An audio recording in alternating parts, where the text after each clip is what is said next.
사도신경으로 신앙 고백하시면서 예배 자리로 나아가겠습니다. 나는 전능하신 아버지 하나님 천지의 창조주를 믿습니다. 나는 그의 유일하신 아들 우리 주 예수 그리스도를 믿습니다. 그는 성령으로 잉태되어 동정녀 마리아에게서 나시고 본디오 빌라도에게 고난을 받아 십자가에 못 박혀 죽으시고 장사된 지 사흘 만에 죽은 자 가운데서 다시 살아나셨으며 하늘에 오르시어 전능하신 아버지 하나님 우편에 앉아 계시다가 거기로부터 살아있는 자와 죽은 자를 심판하러 오십니다. 나는 성령을 믿으며 거룩한 공교회와 성도의 교제와 죄를 용서받는 것과 몸의 부활과 영생을 믿습니다. 아멘. 찬양하시겠습니다.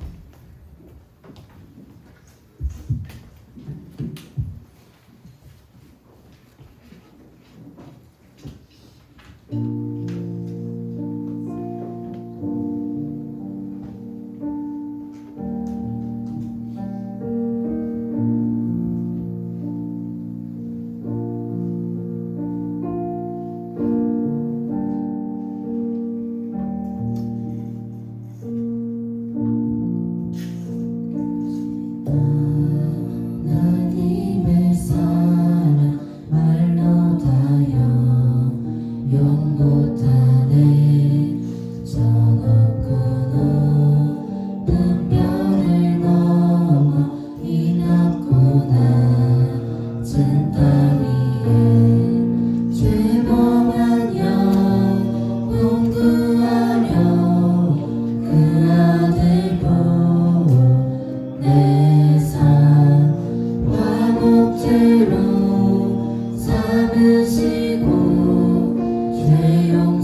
우리는 종종 하나님을 위한 일을 해야 한다는 부담감을 가질 때가 있는 것 같습니다. 하지만 하나님의 일꾼보다 하나님의 자녀가 되는 것이 먼저임을 우리는 기억해야 합니다. 예수님께서는 우리를 자녀 삼으시기 위해 이 세상에 내려오셨고 사랑을 가르쳐 주셨습니다. 이 시간 기도드릴 때 하나님의 사랑을 느끼고 자녀된 삶을 원한다는 기도를 듣고 말씀성 전사님과 예배를 위해 기도드리겠습니다.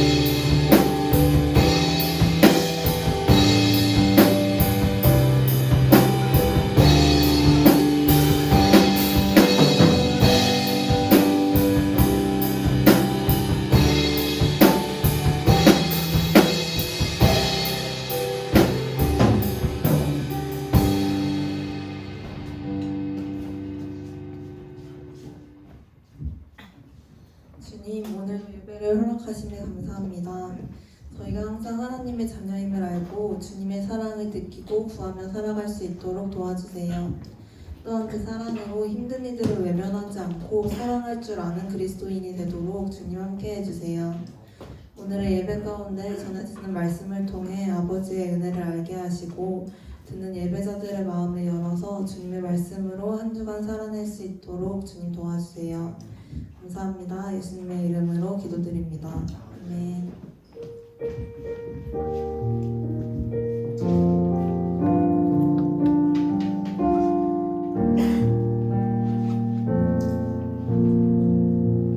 오늘 읽으실 말씀은 베드로전서 1장 10절에서 21절입니다. 신약성경 377페이지입니다.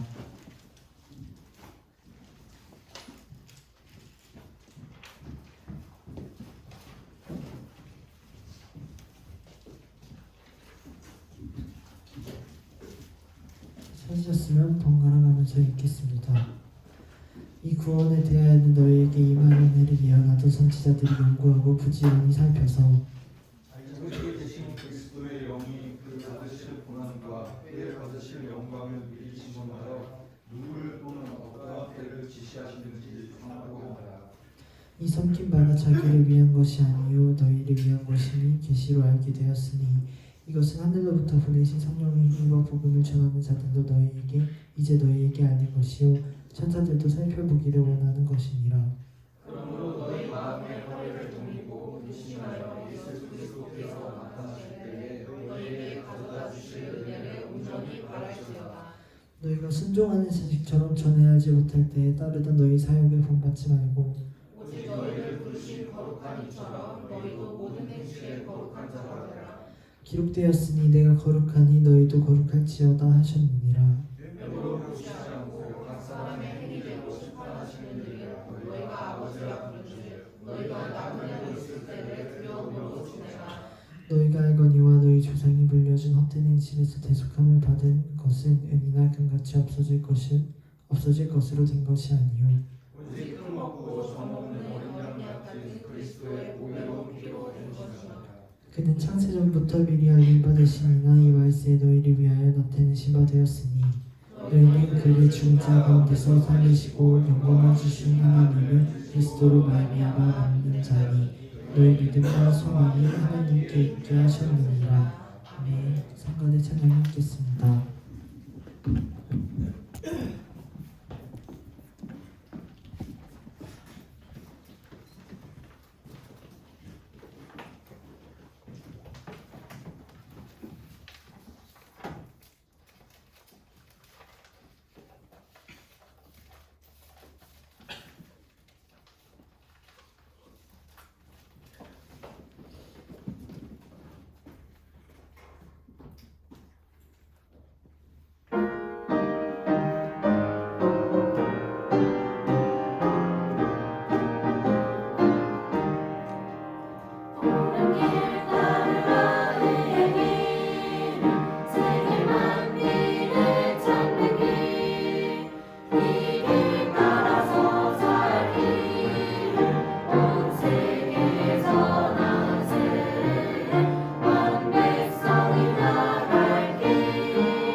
박영호 전도사님 나오셔서 말씀 전해주시겠습니다.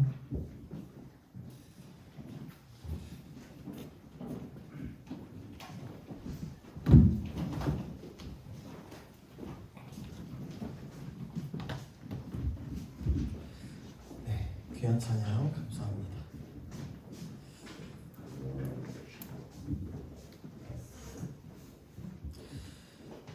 오늘 같이 함께 설교 제목 한 목소리로 읽어보겠습니다. 시작. 예수님께 집중하기. 예수님께 집중하기. 오늘의 핵심 개념은 집중입니다. 집중. 자, 벌써 6월이 되었어요. 6월이 됐어요. 우리가 지난번까지는 계속해서 열왕기상 말씀을 읽어봤고, 열왕기상 말씀이 이제 마무리가 되었습니다. 그리고 새롭게 베드로 전서와 후서 이거를 3주 동안 우리가 볼 예정이에요. 아마 좀 생소할 수도 있고 좀 낯설 것 같은데, 어렵게 느껴질 수도 있는데 잘 집중하면서 하나님께서 우리에게 주신 말씀을 깨닫는 시간이 되기를 바랍니다. PPT 사진 한번 띄워주시겠어요? 네. 최근에 PPT 있나요? 없나요? 네. PPT가 없네. 네. 최근에 인기 있는 TV 프로그램 중에 금쪽 같은 내 새끼라는 프로그램이 있어요. 아이들의 약간 이상 행동이나 좀 어긋난 부분들 이런 것들을 상담을 통해서 좀 살펴보고 처방하는 그런 프로그램입니다. 전도사님 때는 우리 아이가 달라졌어요 라는 그런 프로그램이 있었는데 그거랑 좀 비슷한 느낌인 것 같아요. 그런데 출연자들의 이 사연들을 쭉 살펴보면은 상당수의 그 자녀의 이상 행동들이 부모와의 관계로부터 시작되는 것을 좀 보게 돼요. 그 중에 어떤 경우는 자녀가 좀 ADHD를 앓고 있다는 사실을 인정하지 못하거나 또 인지하지 못하는 경우가 많이 또 등장을 합니다. 오늘 우리가 집중에 대해서 좀 알아볼 건데, ADHD라는 것, 이 주의력 결핍 과다 행동, 또 주의력 결핍 과잉 행동 장애라고 부르죠. 이 ADHD 아동들은 선생님의 말씀을 듣고 있다가 다른 소리가 나면은 금방 시선을 옮기고 벌떡 자리에서 일어나기도 하고 시험 문제를 끝까지 읽고 푸는 거를 힘들어해요. 원인은 밝혀지진 않았는데 전 세계적으로 이 아동들뿐만이 아니라 성인 중에서도 약 3.4%가 ADHD를 앓고 있다고 합니다.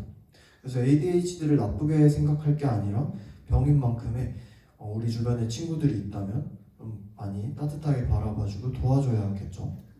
그런데 우리는 이런 증상들이 신체적인 면에만 있는 게 아니라 우리 사이에도, 우리 안에도 있다는 사실을 좀 인식해봐야 할 것 같아요.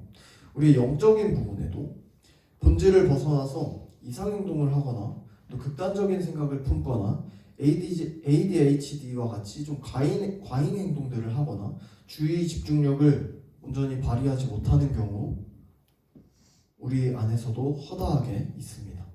그러니까 이거를 하나님께 온전하게 집중하지 못하는 영적 ADHD라고 볼 수도 있을 것 같아요. 이런 증상들 역시 우리 금쪽이들과 마찬가지로 부모와의 관계가 이상이 생긴 것처럼 하나님과의 관계가 이상이 생길 때 많이 발생을 합니다. 그렇다면 오늘 베드로 전서 말씀을 우리 같이 함께 살펴보면서 과연 사도 베드로는 이런 증상들에 대해서 어떻게 증언을 했는지 우리 함께 나눠보겠습니다. 오늘 본문의 베드로 전서는 이 사도 베드로가 여러 지역으로 흩어진 그리스도인들에게 쓴 편지예요. 우리가 잘 알고 있는 그 예수님의 제자인 베드로입니다. 복음서에서 볼 때는 베드로가 항상 의욕이 막 넘쳐갖고 제일 먼저 나서고 말보다 행동이 먼저 앞서는 그런 다혈질적인 사람이었다라고 우리가 생각하고 있어요. 그런데 예수님께서 죽으시고 부활하시고 또 승천하신 후에 사도가 된 이 베드로의 편지를 자세히 살펴보면은 거의 다른 사람이라고 생각이 될 정도로 굉장히 차분하고 또 학구적입니다. 이 사용된 문체, 이 원어 문체만 봐도 엄청나게 고급지고 수려하고 어려워요. 베드로의 이 모습은 이 성령 충만을 받기 전과 후에 그 삶이 얼마나 달라질 수 있느냐를 우리가 잘 보게 됩니다. 베드로는 이 성령의 충만함을 받은 후에 사도로 활동하면서 베드로 전서와 베드로 후서 두 가지 편지를 남겼어요. 이 두 편지는 모두 성경의 중요성과 그리고 마지막 때의 성도의 삶을 강조하고 있어요. 물론 오늘 본문에도 이런 내용이 등장을 합니다. 베드로전서의 기록 시기는 AD 64에서 66년대로 보고 있어요. 거의 2000년 전이에요. 예수님께서 승천하신 후에 로마 제국에 예수 그리스도를 주로 고백하는 초대교회 공동체가 막 생겨나기 시작을 했습니다. 복음이 빠른 속도로 전해지기 시작할 때 그 유명한 네로 황제라는 사람이 그리스도인들을 아주 잔인하게 박해하기 시작을 해요. 누명을 씌우고 거짓말로 프레임을 막 씌워요. 그리고 가능한 방법을 총동원해서 끔찍한 고문이랑 처형 방법으로 매일매일 그리스도인들을 막 죽여나가기 시작했습니다. 이런 이유가 없는 박해가 계속되니까 그리스도인들이 함께 모여있다가 이제 막 도망치기 시작합니다. 그래서 이 사람들은 오늘날의 이제 터키, 튀르키예라고 불리는 그 지역의 북쪽에 이제 당시에는 소아시아 지역이라고 불렀는데 거기에 본도, 갈라디아, 갑바도기아 등으로 막 흩어지게 됩니다. 이렇게 그리스도인들이 계속되는 고난 가운데서 고통스러워하고 또 올 거라고 약속했던 예수님의 그 재림이 안 오고 몇십 년간 지금 지속되고 있었어요. 계속해서 예수님의 재림이 늦춰지자 믿음이 막 흔들리고 방황하고 있었습니다. 우리가 왜 이렇게 고난을 받아야 되지? 그리고 우리가 예수님께서 우리에게 오신다고 약속하셨는데 왜 아직도 안 오시는 거지? 이런 어려움 가운데 계속해서 믿음이 흔들리고 있었어요. 그런 그리스도인들에게, 지금 흩어져 있는 그리스도인들에게 베드로가 고난에 대한 그리스도의 인내와 또 그리스도인의 정체성과 또 구원받은 백성의 삶에 대해서 권면하고 일깨우는 편지를 지금 쓰고 있어요. 또 다시 오실 예수 그리스도의 그 재림을 소망하는 삶을 살아가라고 권면하고 있어요. 여기까지가 베드로전서의 대략적인 배경입니다. 그 중에서도 오늘 본문을 살펴보면은 먼저 베드로는 구원에 대해서 얘기를 하고 있는데요. 우리 같이 본문 10절에서 12절 말씀 성경책으로 같이 찾아봅시다. 본문 10절에서 12절 말씀 같이 한 목소리로 읽어보겠습니다. 시작. 이 구원에 대하여는 너희에게 임할 은혜를 예언하던 선지자들이 연구하고 부지런히 살펴서 자기 속에 계신 그리스도의 영이 그 받으실 고난과 후에 받으실 영광을 미리 증언하여 누구를 또는 어떠한 때를 지시하시는지 상고하니라. 이 섬긴 바가 자기를 위한 것이 아니요 너희를 위한 것임이 계시로 알게 되었으니 이것은 하늘로부터 보내신 성령을 힘입어 복음을 전하는 자들로 이제 너희에게 알린 것이요 천사들도 살펴보기를 원하는 것이라. 아멘. 자, 하나님께서 예수 그리스도를 통해서 우리를 구원하신 것은 어느 날 갑자기 하늘에서 뚝 떨어진 그런 즉흥적인 일이거나 하나님께서 막 즉흥적으로 그냥 계획하신 게 아니라 이미 성경에서 예언자들에 의해서 무수히 예언된 것이라는 점을 강조를 합니다. 예언대로 예수님께서 이 땅에 오셔서 우리를 구원하셨고 성경에 기록된 대로 예수님께서 이 땅에 다시 오셔서 심판하시고 구원을 이루실 거예요.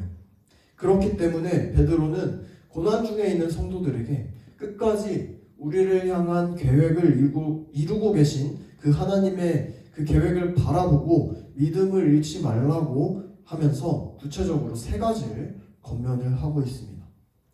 첫 번째로 베드로가 권면한 것은 예수님께서 나타나실 때 우리에게 주실 은혜를 끝까지 바라보십시오입니다. 우리 같이 13절 말씀 같이 읽어보겠습니다. 13절 말씀 시작. 그러므로 너희 마음의 허리를 동이고 근신하여 예수 그리스도께서 나타나실 때에 너희에게 가져다 주실 은혜를 온전히 바랄지어다. 아멘. 이 말씀은 신앙생활 가운데서 끝까지 집중력을 잃지 말라는 거예요. 아마 고등학생 친구들은 이제 이틀 뒤면은 그 중요하다는 6월 모의고사 보게 되죠. 그쵸? 이틀 뒤 맞죠? 그런데 만약에 시험을 치는 와중에 이 충분히 풀 수 있는 문제들이 있음에도 아직 답안지를 다 쓰지도 않고선 벌떡 일어나서 나간다면, 아니면 졸리다 하고 그냥 자버린다면 그것만큼 어리석은 일이 없겠죠. 그쵸? 끝까지 집중력을 잃지 않고 시험에 임해야 좋은 결과를 얻을 수 있어요. 시험은 집중력 싸움이에요. 이처럼 우리 신앙도 마찬가지예요. 힘들고 어려운 일이 올 수도 있습니다. 그리고 그리스도인의 고난과 박해는 이미 예언된 거예요. 이미 예언된 것이고 역사적으로도 늘 있었던 일이에요. 어찌 보면 당연한 일이에요. 그런데 그런 상황이 온다고 해서 중간에 포기하고 하나님을 떠나는 일이 있어서는 안 된다는 거죠. 여러분, 이 세상에는 구원도 없고 지옥도 없고 천국도 없고 내가 보고 느끼고 경험한 이 세상만이 전부이고 신도 없고 하나님도 없다라고 하는 사람이 굉장히 많습니다. 그런데 그런 말에 마음을 빼앗기고 하루하루를 삶에 지쳐가지고 그 사람들이랑 비교하거나 낙담하면서 신앙을 포기해서는 안 된다는 거예요.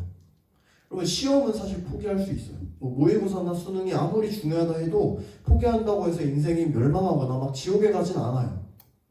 또다시 기회가 얼마든지 있습니다. 그런데 신앙은 포기할 수 없어요. 예수 그리스도께서 다시 오실 그날까지 집중력을 잃지 말고 우리에게 주실 상급과 그 은혜를 바라보면서 살아가기를 소망합니다. 우리 두 번째로 베드로가 권면하는 것은 모든 행실에 거룩한 사람들이 되십시오 라는 것입니다. 우리 같이 14절에서 16절 말씀을 읽어보겠습니다. 시작. 너희가 순종하는 자식처럼 전에 알지 못할 때에 따르던 너희 사욕을 본받지 말고 오직 너희를 부르신 거룩한 이처럼 너희도 모든 행실에 거룩한 자가 되라. 기록되었으되 내가 거룩하니 너희도 거룩할지어다 하셨느니라. 아멘.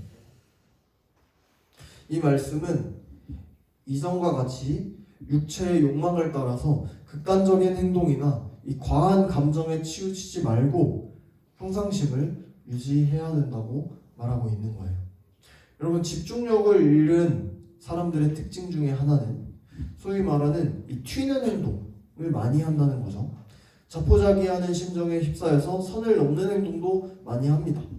여러분, 신앙생활에서도 마찬가지예요. 베드로는 모든 행동에, 모든 행실에 거룩한 사람이 되라고 합니다. 우리 삶의 모든 행동을 거룩하게 해야 한다는 거예요. 그렇다면 여기서 거룩하다라는 뜻이 뭘까요?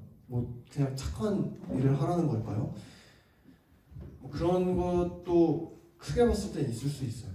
아니면 하나님께 예배드리고 찬송하고 기도하는 것, 이런 것들 거룩한 것이다라고 얘기를 할 수도 있어요. 그런데 가장 첫 번째 의미로는, 거룩의 첫 번째 의미로는 구별됨입니다. 이 세상 가운데서 그리스도인으로서 구별된 삶을 살아가야 된다는 거예요. 우리는 그리스도인으로서 하나님 앞에서 부끄럽지 않게 살아가도록 최선을 다해서 노력하면서 나아가야 해요. 하나님께서 거룩하시기 때문에 하나님의 백성, 하나님의 자녀인 우리도 그분을 닮아서 거룩하게 날마다 나아가야 해요. 그런데 당시에는 예수님의 재림, 그러니까 마지막 날이 가까워졌다고 해서 그것을 포기하면서 살아가던 사람이 많았어요. 여러분, 사실 지금 이 순간도 여전히 예수님의 재림을 기다리고 있는 마지막 때예요. 예수님께서 언제 다시 오실지는 그 누구도 알 수 없지만 예수님께서는 반드시 오십니다. 그것이 진리의 말씀이 예언하고 있는 사실이기 때문에 예수님께서는 반드시 오십니다. 우리는 마지막 때가 되었다고 해서, 또 마지막 때가 보이지 않는다고 해서 거룩한 행실로 살아가는 것, 거룩한 주님을 닮아가는 것을 포기해서는 안 돼요. 욕심대로 살아가고 마음대로 살아가고 내가 하고 싶은 것들을 따라서 행동하면서 살아가는 것들은 결코 거룩한 삶이 아닙니다. 욕망대로 사는 육적인 삶이라는 것이죠. 그리스도인은 예수님을 따라서 삶의 구석구석 모든 부분에서 구별되어서 주님을 닮은 거룩한 삶을 살아가야 합니다. 세 번째로 베드로가 권면한 것은 나그네로 사는 때를 두려움으로 지내십시오입니다. 같이 17절 말씀을 읽어보겠습니다. 17절 말씀 시작. 외모로 보시지 않고 각 사람의 행위대로 심판하시는 이를 너희가 아버지라 부른즉 너희가 나그네로 있을 때를 두려움으로 지내라. 네. 여러분, 그리스도인이 항상 기억해야 될 점은 반드시 하나님께서 선악을 심판하신다는 거예요. 반드시. 공의와 심판의 하나님께서는 죄에 대해서 그냥 넘어가는 법이 없고 모른 척 그냥 덮어버리는 법도 없습니다. 예수님께서는 다시 오시는 마지막 때에 낱낱이 모든 것이 하나님 앞에 다 드러나고 그에 대한 심판을 명하실 거예요. 이거는 분명한 사실입니다. 그런데 그 심판이 그냥 우리가 징역 몇 년 이런 개념이 아니라 상상할 수 없을 만큼 두렵고 절망적인 심판이에요. 전능하신 하나님께서, 무한하시고 영원하신 하나님께서 내리는 최종 심판이에요. 그러면 이 심판은 하나님을 믿는 우리에게만 그 심판대 앞에 서는 게 아니겠죠. 하나님을 믿지 않고 모른다고 부정할지라도 이미 하나님에 의해서 창조된 모든 피조물들은 다 심판의 대상입니다. 그런데 이 땅에서의 삶이 전부라고 생각하는 사람들은 순간적인 욕구를 채우고 마음껏 욕심을 부리는 데에 집중해요. 그런데 우리가 그런 세상 사람들의, 예수님을 모른다고 그냥 거부하고 살아가는 세상 사람들의 행동들을 보면은 그리스도인들도 때로는 나만 이렇게 힘들게 사는 건가? 하나님은 보이지도 않고 지금 저렇게 죄를 지어도 심판하지도 않고 그냥 내버려 두시는데 하나님 정말 있으신 건가? 이런 생각이 들면서 불안감과 억울함이 들면서 그 사람을 따라서 행동하고 싶어하는 마음도 듭니다. 그리고 따라서 행동하는 경우도 있어요. 여러분, 그런데 그런 유혹이 올 때 이 사실을 기억하시길 바라요. 그 사람들도, 그리고 우리들도 한 사람도 빠짐없이 이전에 있었던 사람들도, 앞으로 있을 사람들도, 지금 있는 사람들도 모두 하나님 앞에 서게 됩니다. 그때에 하나님을 아버지라고 부르는 하나님의 자녀인 우리가 주님 앞에 서서 부끄럽지 않도록 나는 지금 하나님의 뜻대로 잘 살아가고 있나를 늘 점검해야 합니다. 이것이 바로 베드로가 말하는 두려운 마음으로 지내는 삶이라는 거예요. 만약 하나님의 뜻대로 살고 있지 못하다면 그 즉시 바꾸고 하나님께로 돌이켜야 됩니다. 우리 마지막으로 18에서 21절 말씀 같이 읽어보겠습니다. 18에서 21절 시작. 너희가 알거니와 너희 조상이 물려준 헛된 행실에서 대속함을 받은 것은 은이나 금같이 없어질 것으로 된 것이 아니요 오직 흠없고 점없는 어린 양 같은 그리스도의 보배로운 피로 된 것이니라. 그는 창세전부터 미리 알린 바 되시니나 이 말세에 너희를 위하여 나타나신 바 되었으니 너희는 그를 죽은 자 가운데서 살리시고 영광을 주신 하나님을 그리스도로 말미암아 믿는 자니 너희 믿음과 소망이 하나님께 있게 하셨느니라. 아멘. 여러분, 저와 여러분은, 우리는 이미 이전의 헛된 행실에서 이미 해방되었어요. 이제는 죄의 노예로서 죄의 종노릇하는 존재가 아니에요. 그리고 그 이유는 잠깐 없어지고 마는 금이나 은이나 이런 뇌물 같은 것으로 된 것이 아니라 존귀하신 흠없는 어린 양, 그 어린 양의 피로 대속하심으로 이루어진 영원한 해방이라는 거예요. 그냥 싸구려 해방이 아니라는 거예요. 하나님께서는 이 세상을 창조하시기 전부터 저와 여러분을 선택하시고 영원히 구원하시기로 작정하셔서 예수 그리스도를 어린 양으로 예비를 하셨고 이제 이 마지막 때에 그분의 기쁘신 뜻에 따라서 이 세상으로 보내셔서 우리 가운데 나타내셨어요.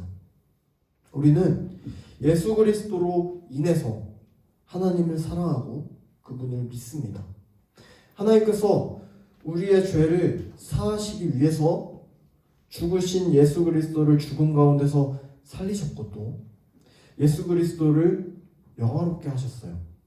그렇기 때문에 우리의 모든 신뢰와 우리의 모든 소망은 하나님께로 향해야 합니다. 우리가 두려워해야 할 심판자이신 하나님께서는 동시에 우리가 영원히 신뢰할 분이시고 우리를 심판해서 구원하실 분이십니다. 하나님께서는 우리의 유일한 믿음의 대상이고 우리의 유일한 소망의 대상이세요. 그리고 우리가 믿는 그 예수 그리스도께서 그 하나님이시라는 거예요. 사랑하는 여러분, 우리는 그리스도인으로서 끝까지 예수님께 집중해야 해요. 모든 행실에 거룩한 사람, 하나님의 뜻대로 살아가는 사람이 되어야 해요. 이 땅에 사는 동안에 늘 하나님의 뜻대로 사는지 우리 자신을 돌아보고 올바른 삶으로 말씀을 따라서 다시금 나아가야 합니다.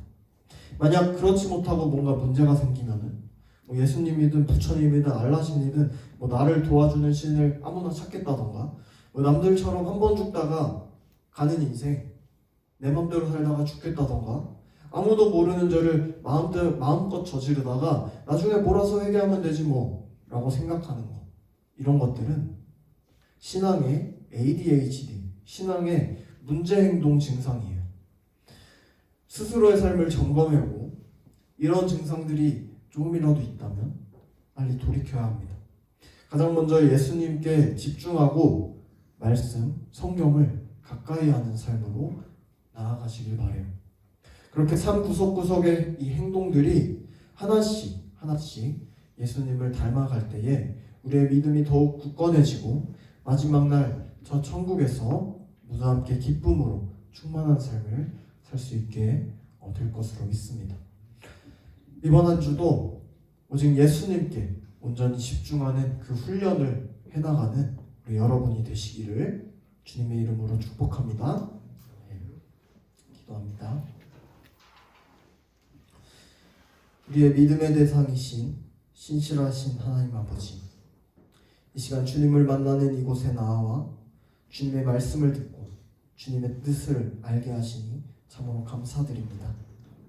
오늘 말씀을 통해서 마지막 때에 고난 가운데 주님을 믿는 우리가 끝까지 두려움을 가지고 주님을 바라고 주님만을 소망하는 삶을 살아가야 함을 깨닫습니다.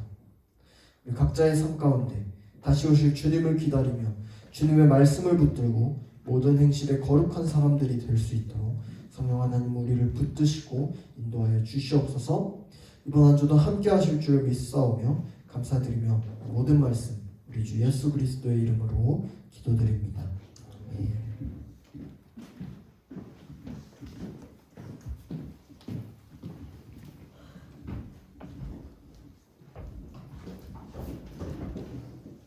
찬양하면서 준비한 헌금 드리도록 하겠습니다.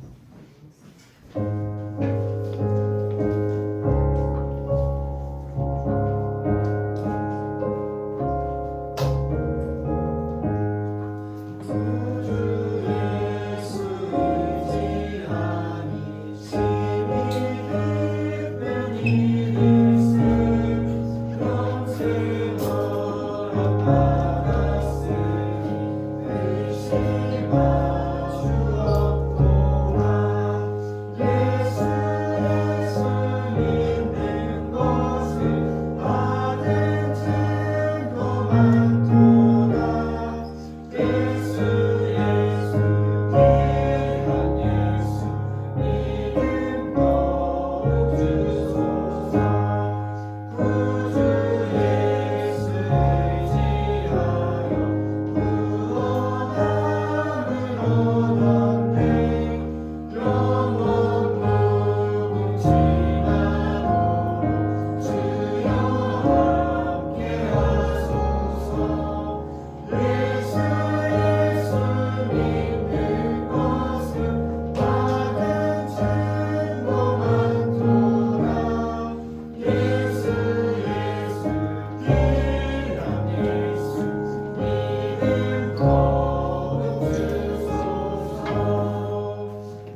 기도하시겠습니다. 참사랑의 하나님 감사합니다. 그 사랑으로 영원한 주의 품 안으로 우리를 부르시니 감사합니다. 하나님, 우리를 부르신 그 사랑을 쫓아 살아갈 수 있도록 도와주시고 그리스도에 대한 집중력을 잃지 않고 부어주실 은혜를 바라고 또한 곧 도래할 주의 나라를 기대하며 이 땅을 살아가게 하여 주옵소서. 우리의 예배와 봉헌하는 마음을 기쁘게 받아주시고 돌아가서는 주를 위하여 각자 맡겨진 일에 최선을 다하고 살며 모든 행실에 거룩한 삶으로 주를 예배하게 하여 주옵소서. 예수님의 이름으로 기도합니다. 기도 문으로 예배 마치겠습니다. 하나님이신 우리 아버지의 이름을 거룩하게 하시며 아버지의 나라가 오게 하시며 아버지의 뜻이 하늘에서 같이 땅에서도 이루어지게 하소서. 오늘 우리에게 일용할 양식을 주시고 우리가 우리에게 잘못한 사람을 용서하여 준 것 같이 우리 죄를 용서해 주시고 우리를 시험에 빠지지 않게 하시고 악에서 구하소서. 나라와 권능과 영광이 영원히 아버지의 것입니다. 아멘.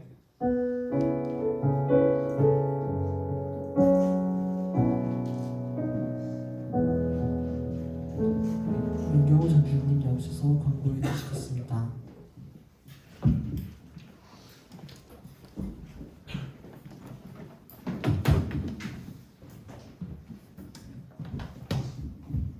네, 광고 시간입니다. 노래 좀 틀어주시겠어요? 경험이 왔네? 네, 광고입니다.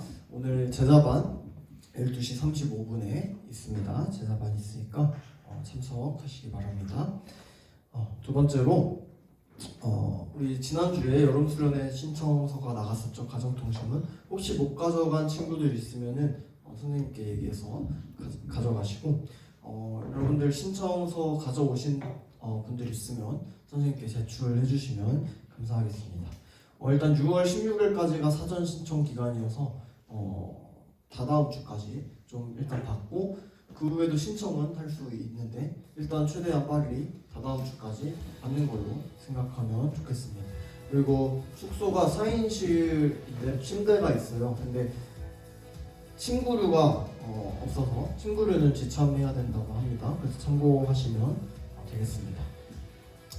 그리고 지난주에 우리 전도 키트를 만들었죠. 그래서 혹시 전도 키트 나눠주면서 좀 내 친한 친구들에게 나눠줬는데 이 친구를 위해서 좀 전도를 하기 위해서 좀 기도를 같이 하고 싶다. 좀 기도를 같이 해줬으면 좋겠다. 선생님들이나 우리 전도사님이 같이 기도했으면 좋겠다 하면 우리 오늘 공과 시간에 같이 전도 대상자 명단을 작성을 좀 하려고 해요. 표로 되어 있는데 그냥 그 친구 이름이랑 친구 기도 제목이랑 해가지고 같이 좀 기도하면서 좀 예수님을 믿을 수 있도록 서로 기도해주는 그런 시간 가질 거고요.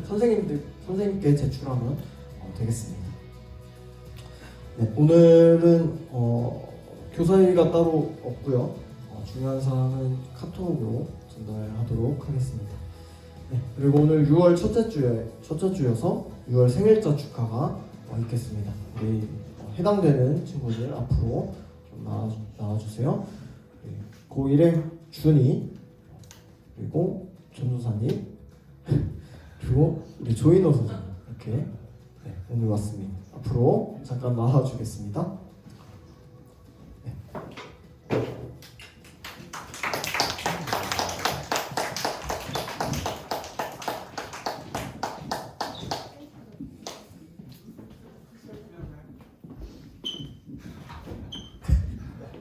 생일자입니다. 6월 생일자. 우리 같이 축하 노래 부르겠습니다.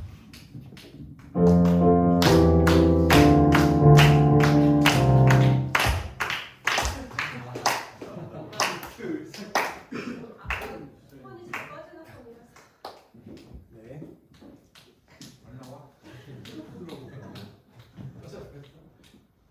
원래 폴더폰인데 그 폰을 빌렸나 보네요.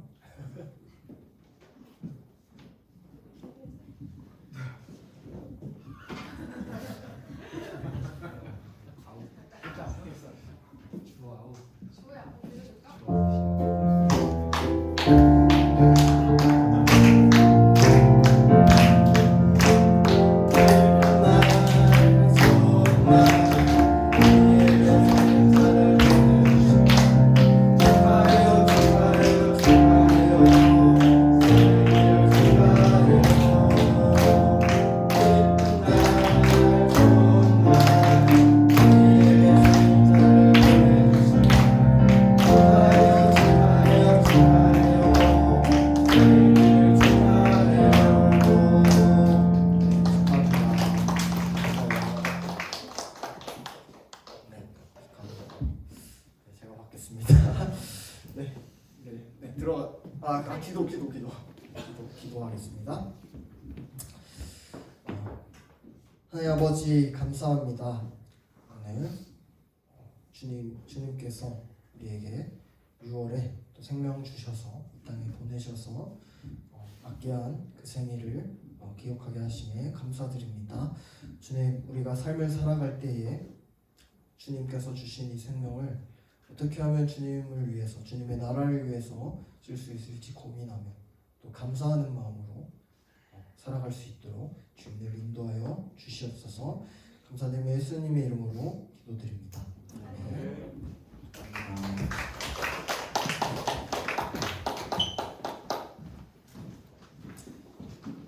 네, 우리 공이 좀 많아요. 공이 많아졌습니다. 뽑기를 하겠습니다. 성가대 친구들은 오늘 공을 못 뽑아서 임의로 뽑았습니다. 그냥 부르시면 나오면 될 것 같아요.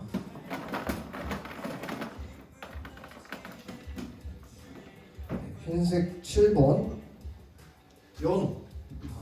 연우.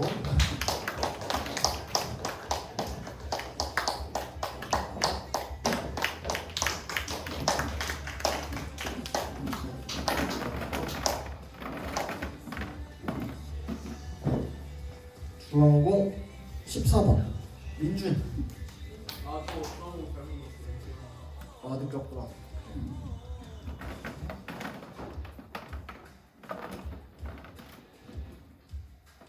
주황공 36번 주억.